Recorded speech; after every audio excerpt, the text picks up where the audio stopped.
je ono što nađete tamo.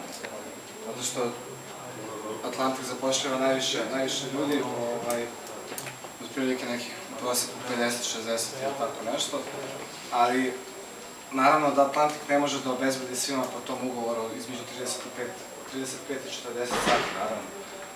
Tamo kad dođete, odmah krenete da tražite drugi posao i uglavnom ta zarada koja dolazi i o kojoj mi sve vreme uopšte pričamo, dolazi iz tih drugih poslova, a ne iz tog centralnog posla zbog kog ste uopšte došli tamo.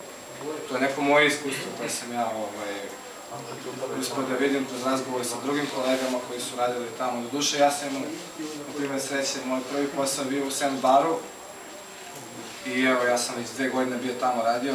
Sandbar od ovih kompanija koje uopšte zapošljavaju na Marti daje najveće satnice u startu. Znači u startu daje najveće satnice. Prošle godine, na primjer, bi bio slučaj da ako si raspoložen da radiš u Sandbaru ceo dan, nije nikakav problem, radiš ceo dan, ali se nije plaća overtime. Dok do duša ove godine je bila totalno drugačija priča.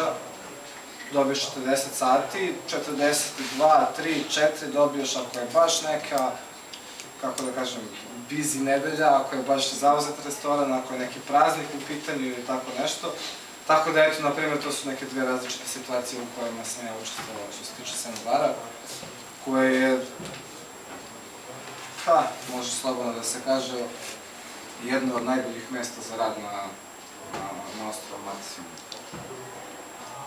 Hvala, divni ste.